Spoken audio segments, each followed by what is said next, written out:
Welcome, explorers, to Part 5 with Captain Randy Cramer of the U.S. Marine Corps Special Sections, who is going today to give us a rare treat. I am glad all of you showed up for the Cosmic Family Discount Tour, where you will be stepping into the life of 3 extraterrestrial cultures that Randy has met and visited with. These ET cultures are not just the ones on Mars and the Moon. They are from other planets way out in our galaxy. We are introducing you first to some humanoid species, which are those that look mostly like us, 2 arms, 2 legs, and 1 head, so to speak. So welcome back, Randy, for Part 5. Randy, you may actually be the first person that most of our listeners get to listen to that has actually visited in person at least 2 extraterrestrial civilizations beyond our solar system. That is correct.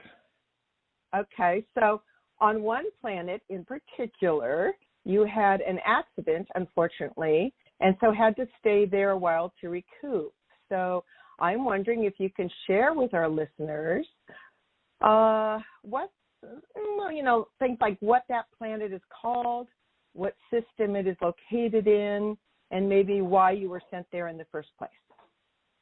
So I'm sorry. This was someplace that I had been injured and had to stay behind. I don't recall a place that I was injured and had to stay behind. I'm not recalling that version of the story. I thought you had your ankle injured. No, that's not me. You're thinking of somebody else. Mm-mm. Really?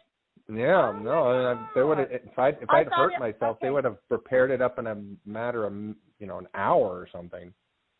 Okay, because I'm thinking of where was it in Casseopeia? I'm thinking of Casseopeia and Alpha Centauri. So okay, well I've been to the Alpha Centauri for a short visit. I spent 2 years on Sonara because I was stationed there. I wasn't injured. I was stationed there for 2 years. They were having a war with a neighbor, and we showed up to help out, and I got stationed there for pretty much from the beginning to the end of the war, which is about 2 years. And who was the war with? Are you able to say? Just some neighbors. I mean, some neighbors who really are of no consequence at the moment, that's for sure. But just a neighbor that had, to be honest, not a very advanced neighbor at all. Fairly primitive neighbor that someone came along and sold a bunch of military hardware to, and so they got kind of a little overly ambitious and bigger than their britches. Oh, okay. And so do they actually have a military base? The planet's called Sonara? Is that the name of the planet? Well, that's not how they pronounce it, obviously, but that's how we pronounce what we say. Wouldn't be the first time that a bunch of Anglos made names so that we could pronounce them. Yes, exactly. Okay, so you were there for, you said 2 years? Did I hear that 2 years, right? about 2 years. Yeah, about 2 years. Wow. Okay. And helping protect the people, more or less, in the land there? No, I was stationed at a military base there. Our goal as a military operation there was to basically fight this war for them. They were not militarily capable, and so we came along to essentially do it for them. The assessment was that it wouldn't be that big of a deal, wouldn't take that much time. 2 years, fairly short time for a war with an entire planet. So it was really something that we showed up to do it because they couldn't really do it, and so we weren't really protecting the people of Sonara because they weren't being directly threatened by the sort of battlefront at that point. So just being stationed there is like the equivalent of kind of like the equivalent of sort of being stationed, in Tokyo during the Korean War or something. I mean, you're not that far away, but you're also nowhere near where the action or the battles are happening. So at no point were we really trying to protect the Japanese people during the Korean War because they weren't at risk. So in this sense, there were colonies and science stations that were Sonaran territory that were, sort of at threat. But that wasn't really my job either. My job wasn't necessarily protecting people. My job was high-value target retrieval or assassination. So essentially we get high-value targets, people that are important. We either go in and rescue them or go in and kill them, depending on whether they were someone we wanted to keep or someone we wanted to kill. So my job was a little more specialized in that sense. Okay, and the people on there were humanoid, correct? I mean, they were more or less humanoid. I would say that physiologically, you wouldn't be able to tell the difference between a Centaurian and a Terran, with the exception of the iris of the eyeball. That's what's different. They have kind of a we have concentric circle iris. They have a swirly iris. I thought it was on Gaia, but anyway, no big deal. I apologize. Okay, no. So let me put it this way. At what point in my career would an injury not have been able to be healed up within a matter of hours based on the technology that we're using? No, I'm not trying to pick on you for that. I'm just saying, yeah, I can't imagine that I ever would have said that anywhere at any time. Okay, so it's all good. It's all good. No In my reality, I never said you were injured for a long time. I just said I thought you had hurt your ankle going down steps, and that it was taken care of very quickly. Gosh, that is so weird. Can't think of a story that I would relate that would have related to that where I hurt myself going down steps. In fact, yeah, I'm kind of at a loss to trying to think of an ankle injury like that. You know. Okay. Well, I'm confusing it with something else. But what I really want the people to know is not so much about the injury, but more about what you can share since you were kind of brought into the family there, what you can share about, the things that often we're interested in, like personalities. Let's start with like personalities. I'll list off a bunch of stuff and you can describe so kind of their general personalities, their sense of humor, how similar is that to ours or not? Yeah, very, very, very similar actually. It wouldn't be that different than visiting with Europeans, they're really similar, but you'd also be, some sociological language, kind of differences, but they would be really, really, really, really similar. So I would say socially they're quite a bit more functional than we are as a society. So imagine people who are very much like us, but probably more like Europeans, who are way more socially functional and not very anger prone. So they're pretty calm, pretty intellectual. They can be very, very verbose, very wordy, depending on what they're talking about. Both with their. I'm sorry. Go ahead. Both with their. So they have a language they use with their voice, and then also telepathy abilities, or just language. Yeah, I would call them a psionically emergent species, which we are also a psionically emergent species. I would say as a psionically emergent species, they're probably anywhere from 150 to 250 years ahead of us on that sort of development scale, that we could sort of be where they are psionically in another couple hundred years, which is, again, only sort of slightly more, the average bar is only sort of slightly higher than our average bar, but, significantly, but slightly really on the scale. Okay, so close enough to really be able to easily relate and everything. Very. Like I said, very. Like you run into certain things about food and certain things about certain social patterns and certain behaviors. Again, in the same way that if we were traveling here on planet Earth and you'd meet other Terrans, you'd find some differences in the way people talk and communicate and socially behave and so forth. But we're still pretty much, the same, more than we're different. So it's all sort of just a sociological more than anything, sort of behaviors and, functionality versus our sort of Terran dysfunctionality, which is our sort of neutral gear, our main gear, instead of the abnormal gear, unfortunately. Okay.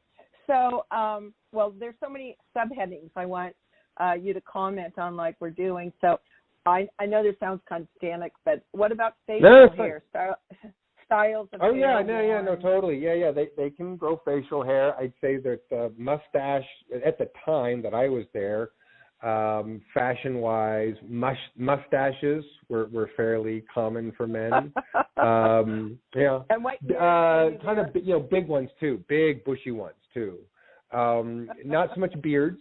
Not that you wouldn't see someone with a beard, but not so much beards. Clean shaven, also acceptable. But yeah, probably big furry mustaches and some, clean shaven faces and not a lot of beards is sort of their facial hair preferences when I was there.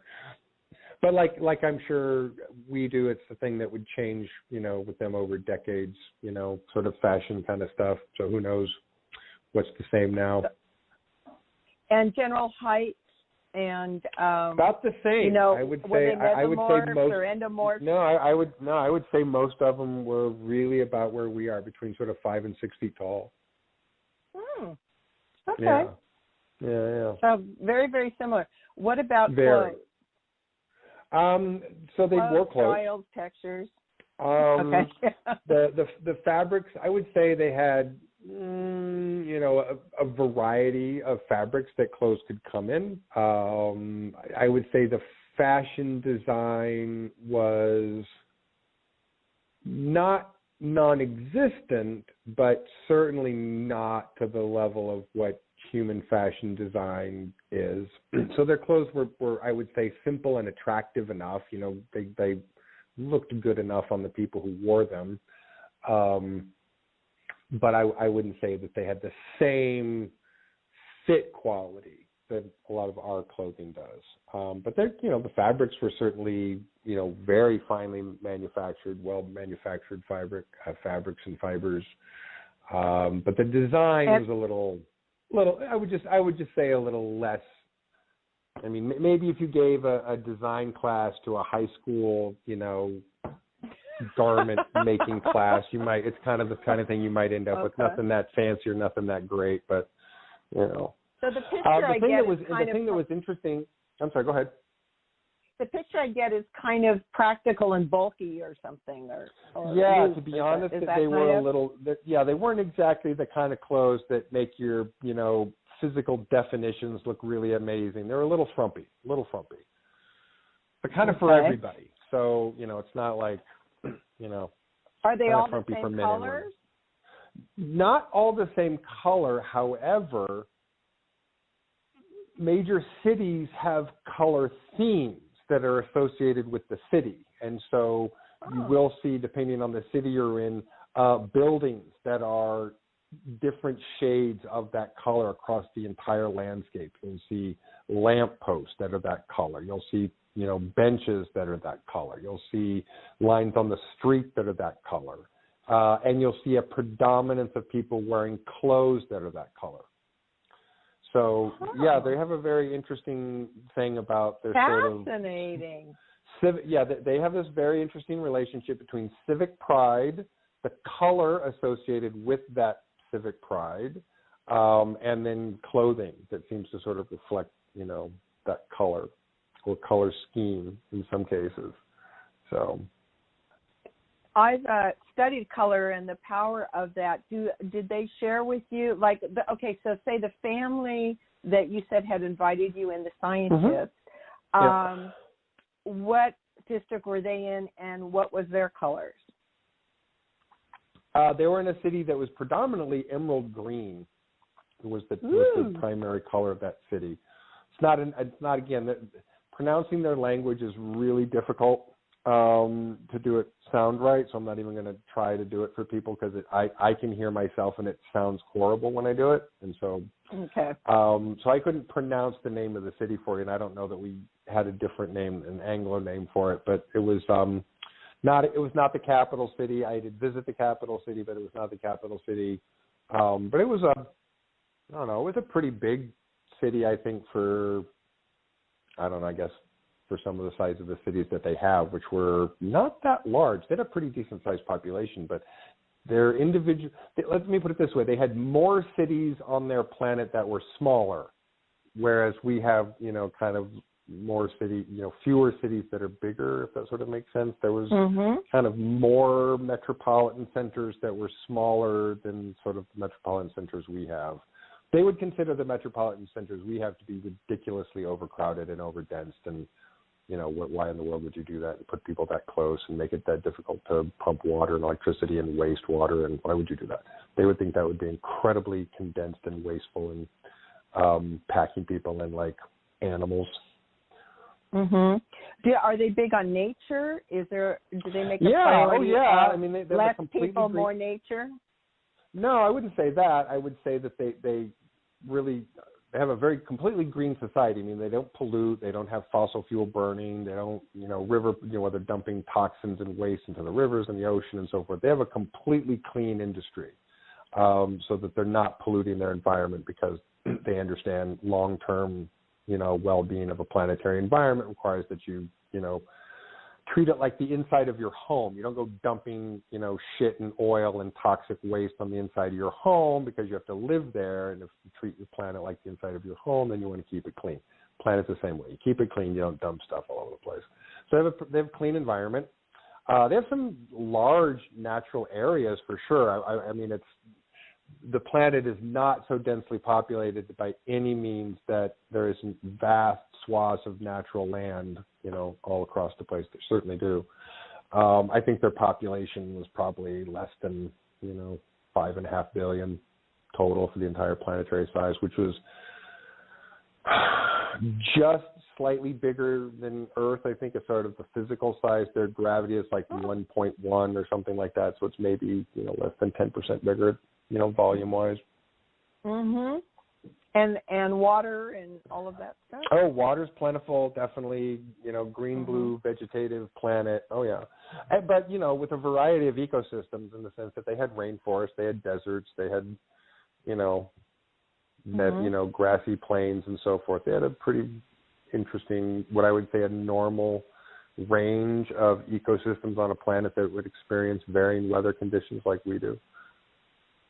What about animals? Do they have pets or animals outside? Yeah, they do. Yeah, I mean, they absolutely have wildlife. As far as like house pet companions, they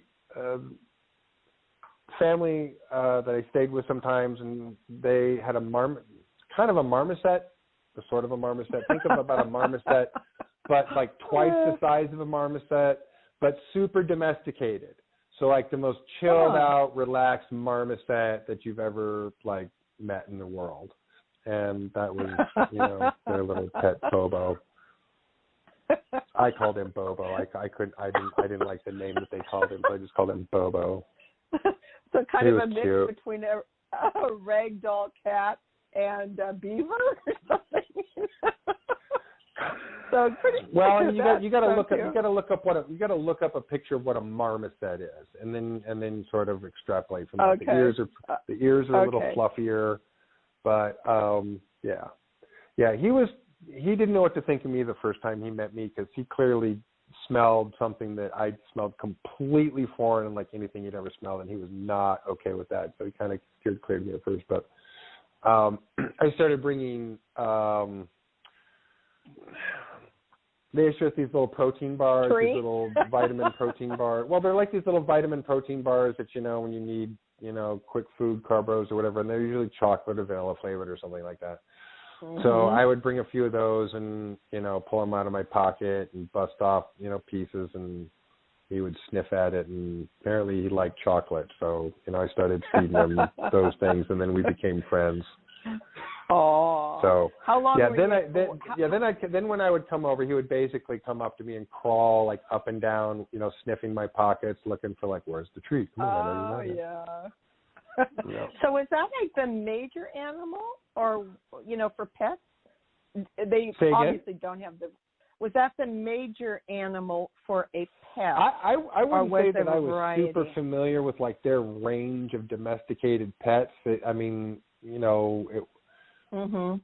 interestingly enough, not completely unlike Terrans. Yeah, it's not uncommon for someone to have a fish habitat or a bird habitat, sort of in their home. I mean, there was some interesting relationships that people had with sort of domesticated animals that varied.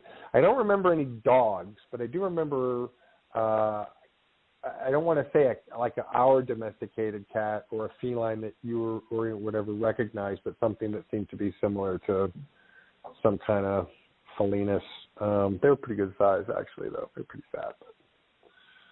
But, so something sort of like a cat, but not exactly. Like if you saw it, you'd be like, is that a cat? Maybe sort of. But, yeah. Okay. And were the animals telepathic there? No, not that I experienced. I mean, they were smart. They had smart domesticated, animals, or at least the marmoset that I, was around. He seemed pretty smart, but he's a primate, so, smart.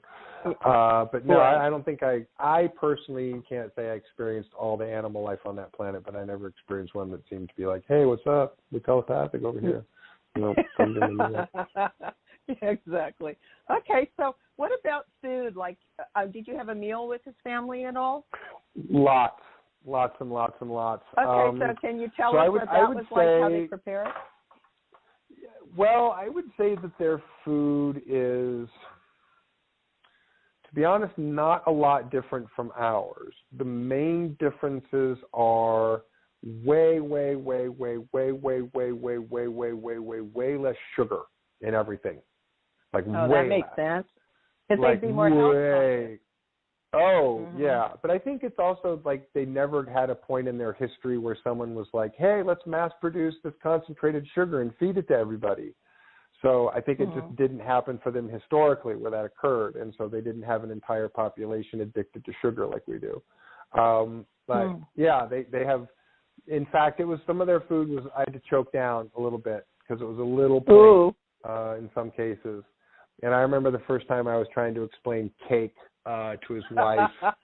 And so I was like, all right, I'll have the cook make me up a little cake, and had the cook at the base make me up a little cake and took it over to them. And they couldn't hardly choke it down. It was so sweet. And so, but she was like, okay, let me take this and like see if I analyze it and see if I can't make some cake. And I was like, all right. So she took what was left of the cake and made a cake. A Centaurian cake, which was, to be honest, sort of like sawdust. No. Kind of like chocolate sourdough bread, to be honest with you. Whoa. Yeah, wow. Kind of like chocolate, but yeah, and not fluffy, not like a fluffy cake. I mean, she and I had the conversation about like eggs and fluffiness, and she was like, yeah, okay. So I think that she did better after that. Her subsequent cakes were fluffier anyway, but not much sweeter because they couldn't handle like a sweet cake. So they would basically, it was like a barely sweet, chocolate sourdough bread. Yeah. It sounds like they're lovely, and it sounds like they really took you in as kind of like a family member or something. Oh, yeah, absolutely. Yeah, absolutely. Are they that way with, quote, off-worlders, general or people? No. I mean, they're not super isolationist when it comes to off-worlders, but no, I mean, as far as his family was concerned, I saved his life, and so they were incredibly grateful, and I think they went a little above and beyond to be courteous to me. Not that they're very hospitable. I think that just to invite an off-worlder into their home in the way that they did wouldn't necessarily have been the first thing that they'd done if it was just somebody they just happened to meet through work.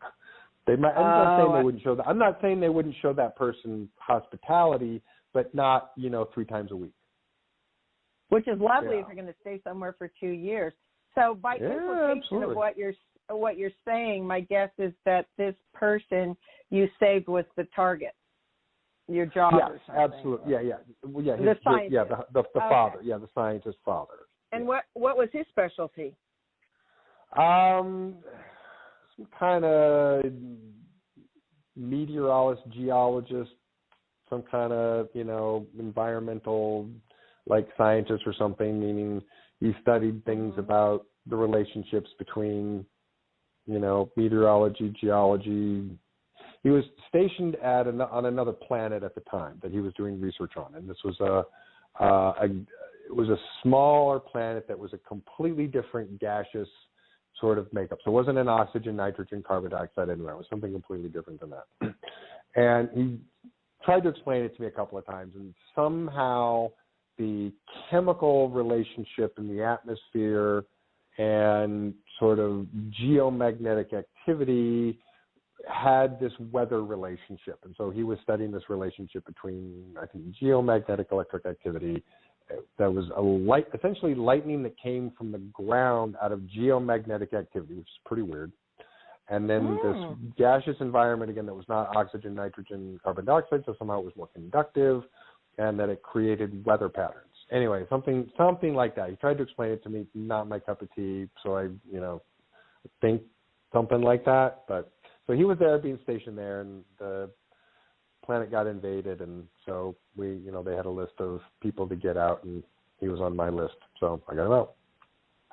Way to go! Woo-hoo. Yeah. Okay, what about their lifespan? They're a little old. They get a little older.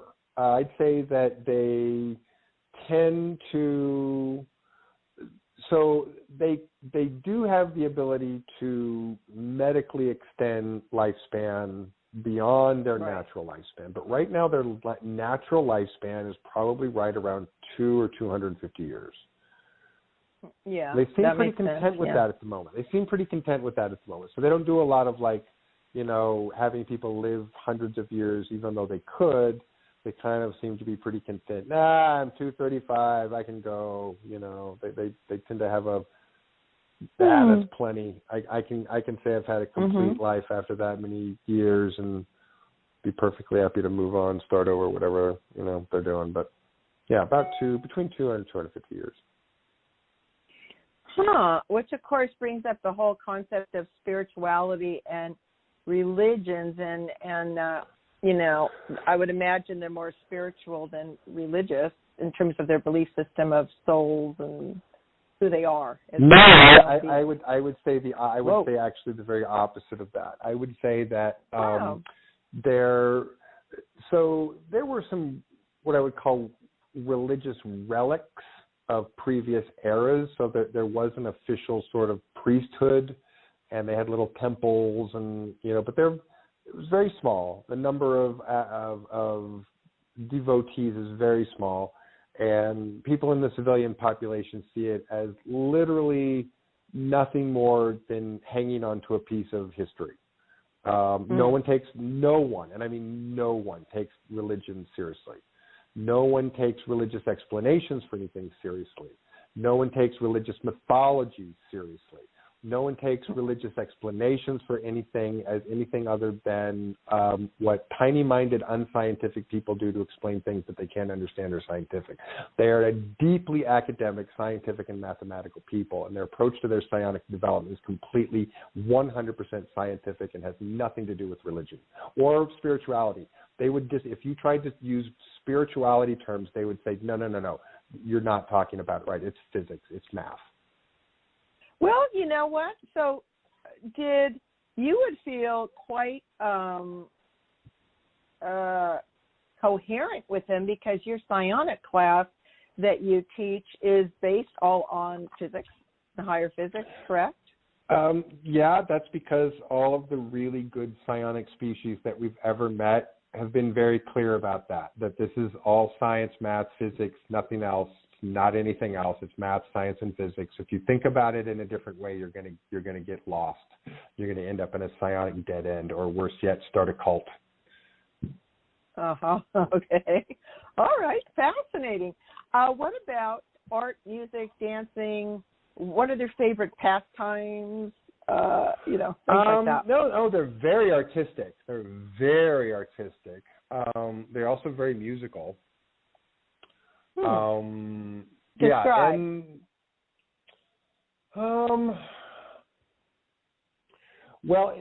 Interestingly enough, and fortunately enough, I suppose for me, they use the same chromatic musical scale that we do, which is not normal. That's actually pretty unusual to have the same chromatic musical scale. There are some species that use the same scale, but a lot who don't. A lot who use very different pentonic scales.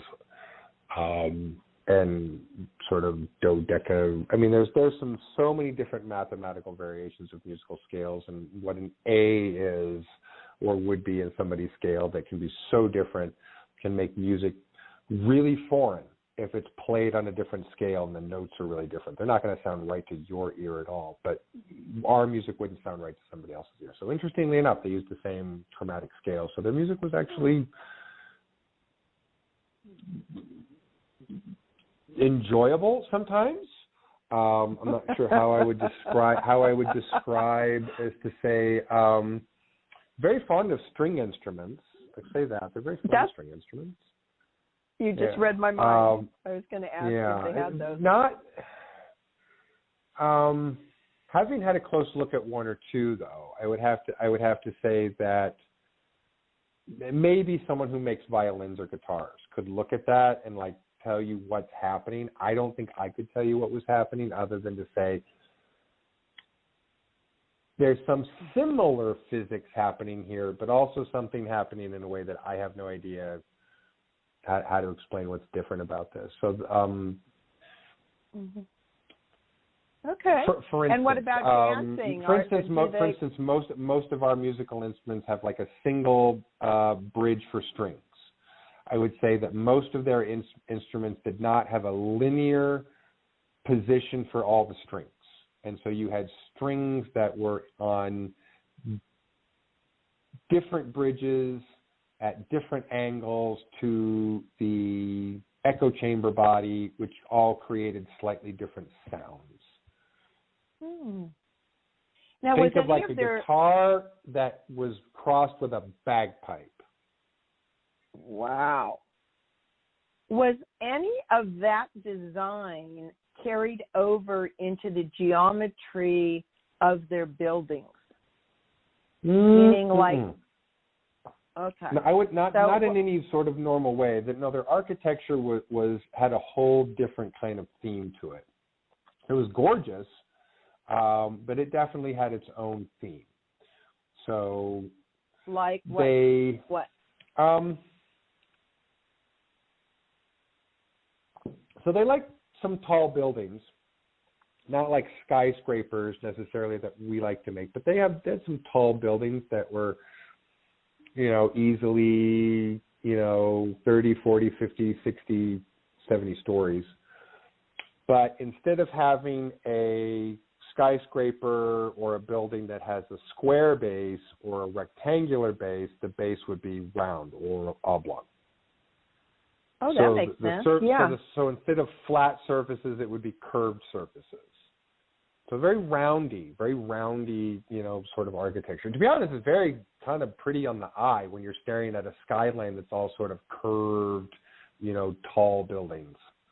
Find that true. Kind of makes your eye go, that's kind of nice. Yeah. So, yeah. Well, some people think the square buildings we have and stuff, the energy gets trapped in corners.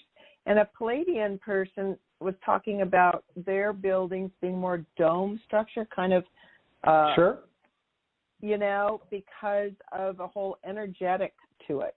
At sure. the same time, yeah. Right? No, they had a few. They had a few. Some of their civic buildings, city halls, courthouses, and so forth, were like domed buildings with big domes. But a lot of their, other residential and business sort of buildings, again, with these sort of tall, roundy shapes. Okay, great. I know people will be really interested in extraterrestrial relationships, partnering, and having children, i.e. sex. So if you could briefly describe that, that'd be awesome. Well, so this very wonderful scientist and his wife lived with their son and their adult daughter and their pet Bobo. And his daughter took a bit of a liking to me. And there was an occasion where he took me aside and said, it's very clear that my daughter likes you very much. I said, yes, that is very clear. And he was like, isn't she beautiful? It's like, well, yes, of course she is. Isn't she smart? Yes, of course she is. Well, then why do you keep rejecting her? And I was like, oh, well, because where I come from, you don't hit on a man's daughter that, you know through work.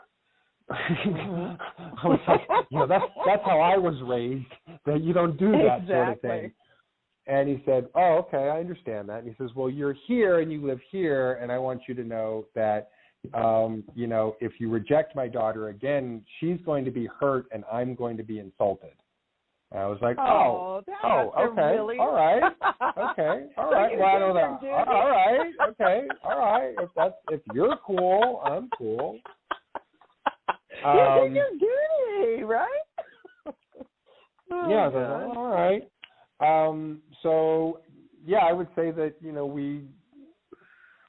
we had a relationship for the better part of that 2-year period. And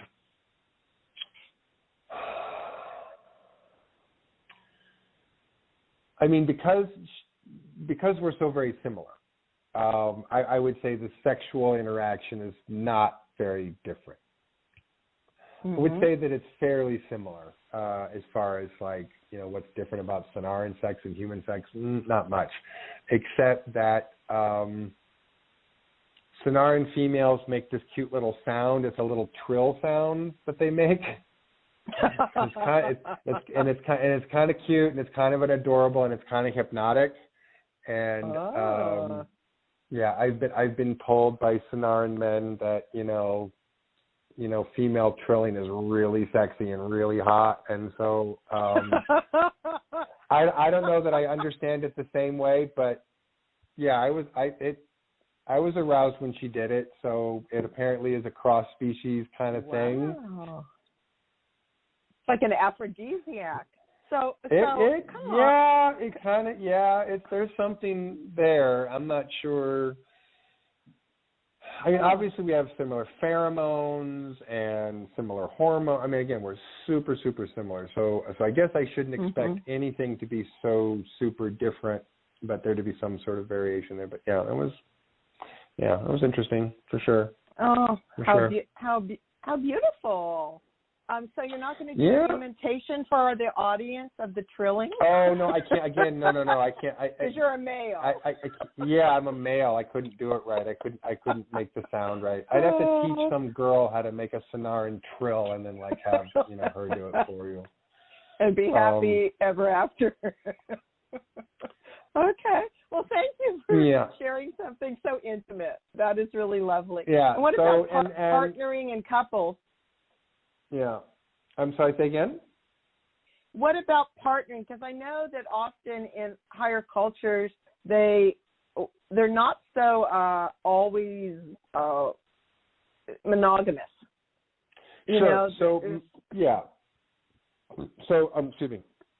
So marriage is a thing in their culture, but a little old-fashioned. So it's not as common for mated pairs to be married, but being a mated pair is also a legal arrangement. So, if you're a mated pair, there are sort of lawful, rules about children and child raising and so forth that would come to play that would be legally binding even though you're not married. Marriage is more this formalization.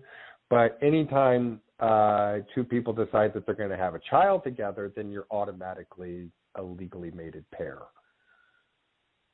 Okay. Yeah. That makes sense. And we had one child while I was there. We had a son, and I got to see him, for maybe a month and a half before I had to go. So at least I got to hold him. But hopefully I'll get to see him again. That would be really nice. Don't make me think about it too hard. Anyway. Oh, I'm sorry. And they have the same gestation period pretty much and all that stuff? It's actually about 8 months. So it's actually a little shorter. It's not 9 months. It's like about 8 months. Oh.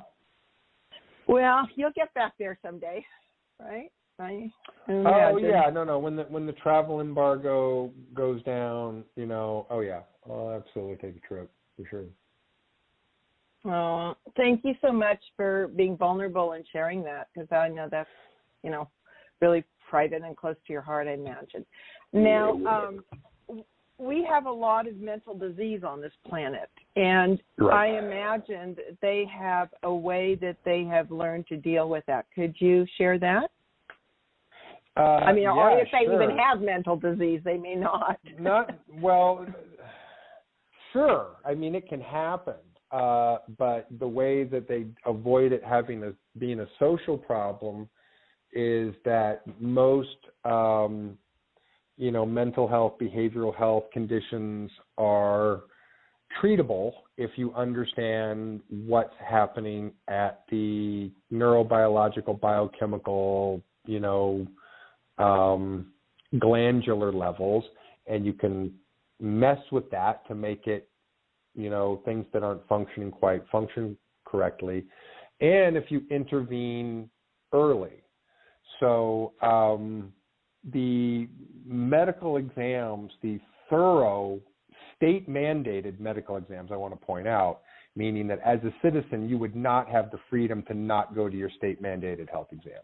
You would have to show up to your state-mandated health exam, and if it is determined that you have certain conditions, you're going to be treated for them whether you want to or not, because you will not be allowed as a citizen to harm or damage society by making irresponsible health decisions. So in some cases, health decisions are not given to the individual. They are given to society at large, because individuals don't make healthy decisions for society at large. They make decisions for themselves. And so in this situation, they consider collective responsibility to be more important than individual freedom. So you would not be allowed to not take your kid in and not have them examined and have them say, your kid's bipolar, we're going to fix them so that they don't grow messed up. And you wouldn't be able to say, no, you can't take away my freedoms. You'd be like, yeah, please fix my kid so he's not messed up and doesn't screw shit up when he gets older. Thank you. We love you for fixing my kid. So they have a completely different relationship, with their social structure and their state structure and their governmental structure. There's a lot more governmental trust. They trust their system. They trust their government way more than we do. Well, that comes with a slightly higher consciousness, don't you think? To be honest, no. If you want to get into the discussion about civilization, it comes down to two different mental attitudes. One is barbarism and the other is civilization. And people either have a mental attitude that motivates them towards things that are considered barbarism, or they have a social mental attitude that motivates them towards social responsibility and collective responsibility. And that's the difference between people who care about civilization and people who want to be barbarians. Okay, that's very succinct. Now, wow, time's just flying by. So a little bit about the Centauri. Sure, they're our closest neighbor. Well, our closest star system neighbor, yeah, sure. And there. Sorry, go ahead. No. Go for it, hon. So I'd say that physical stature, they tend to be a little shorter. They tend to be sort of in the 4.5 to 5.5 foot range, not so much the 5 to 6 foot range. Tend to have darker features, tend to have dark hair, tend to have olive skin. In some cases, much darker than olive skin. Very smart.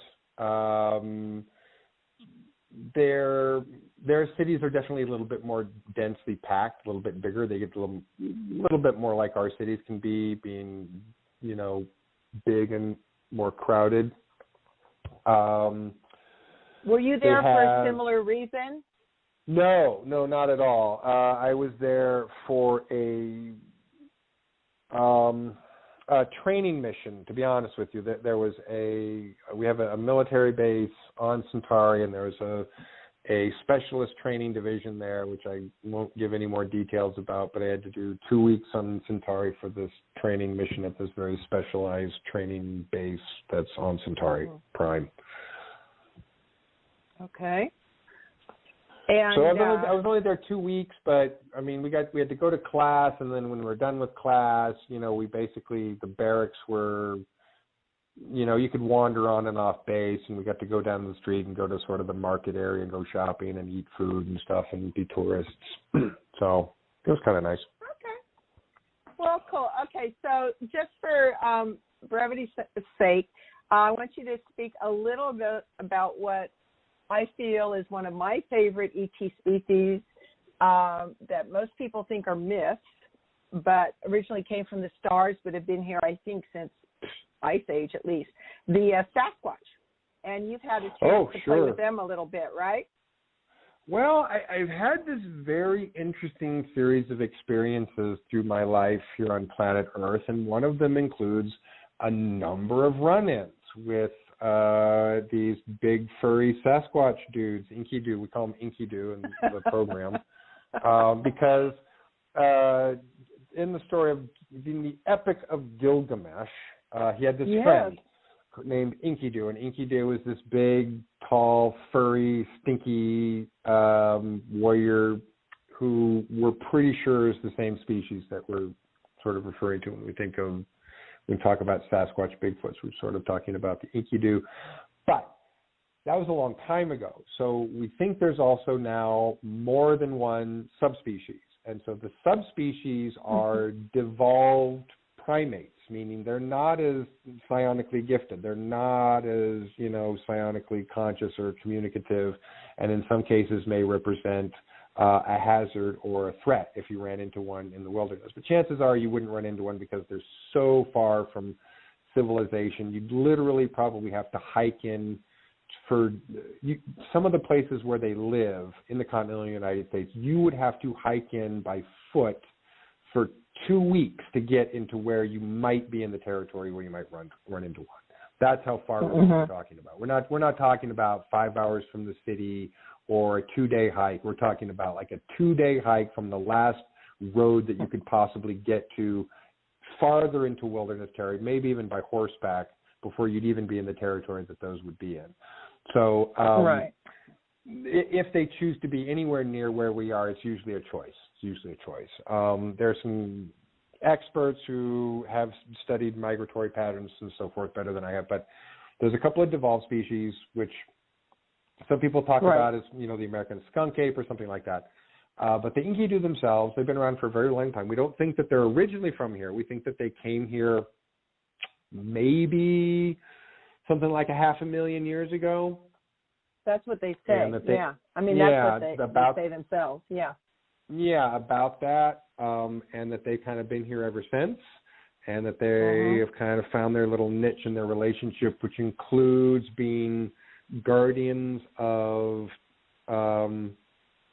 they're often referred to in some native cultures as the guardians of the underworld. So we kind of know that they tend to hang around caverns and open spaces that could lead to tunnels or caverns that go further into the earth or down into the Agartha network, but you're not likely to get through them without, their permission. Right. And from what I've heard from also personal accounts, people who have been to where they're really certain based on sightings and so forth where some of these caves are, and have gotten to the entrances of the caves and heard a loud screeching noise that all they could say was, it was so scary, I didn't want to do anything but go away. I didn't want to even go anywhere near whatever was making that noise, and I was just like, I'm outie.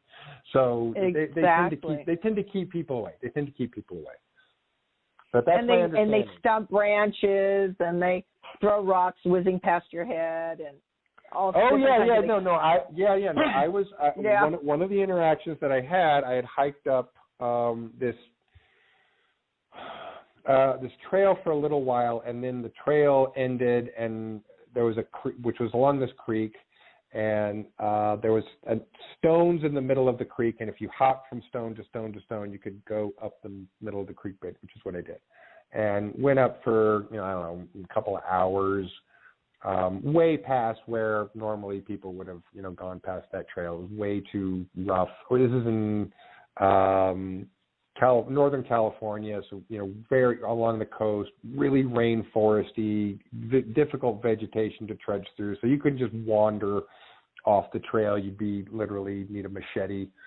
So we went up the creek, got to the spot where there's this beautiful flat rock hidden by this pool that these two little waterfalls were dropping into. It was super picturesque.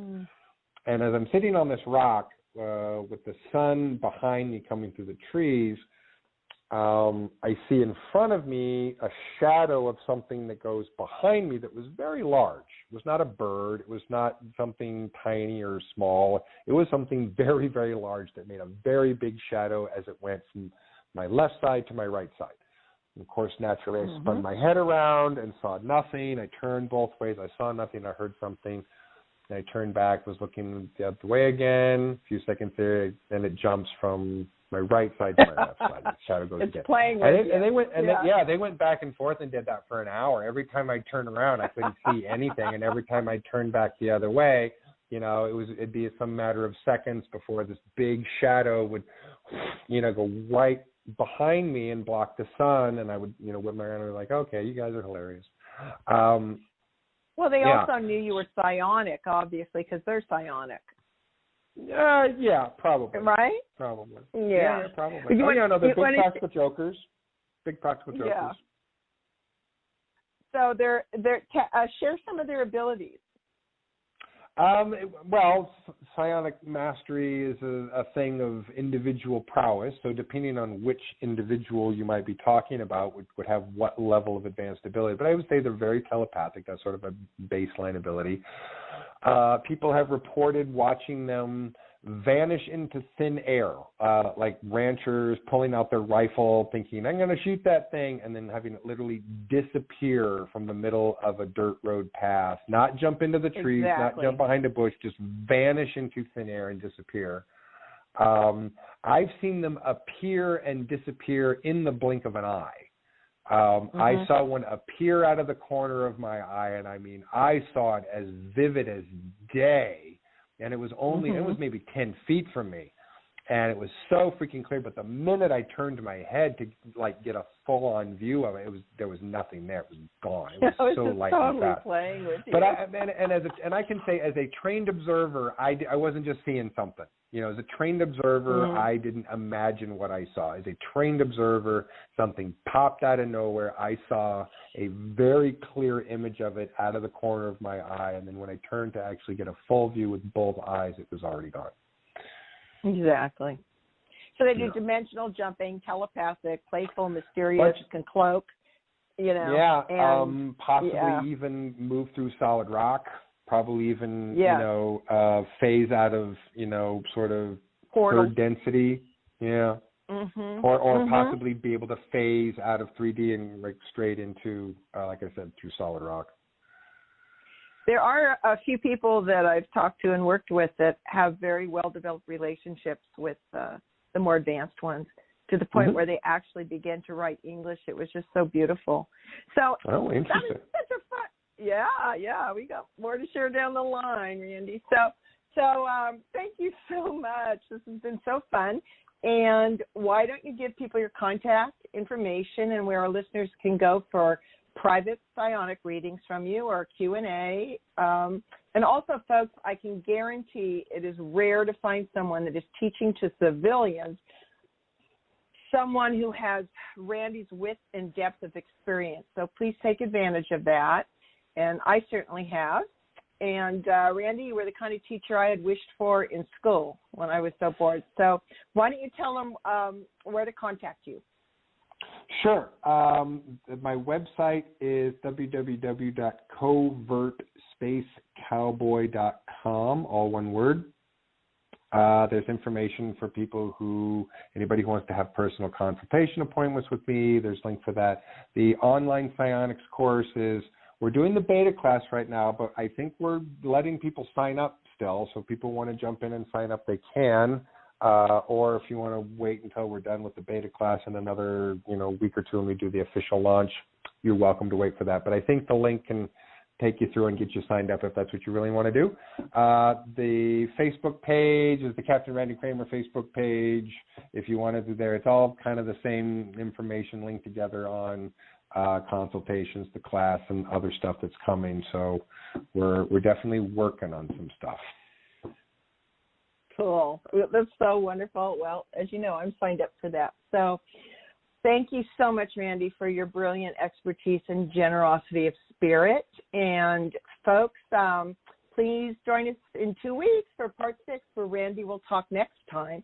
We've gotten you warmed up with humanoid ETs, and now we're going to introduce you next to some non-humanoid ETs, which will be good preparation for you, and as well as some other little treats in there. So, and for those of you that haven't had a chance to listen to the end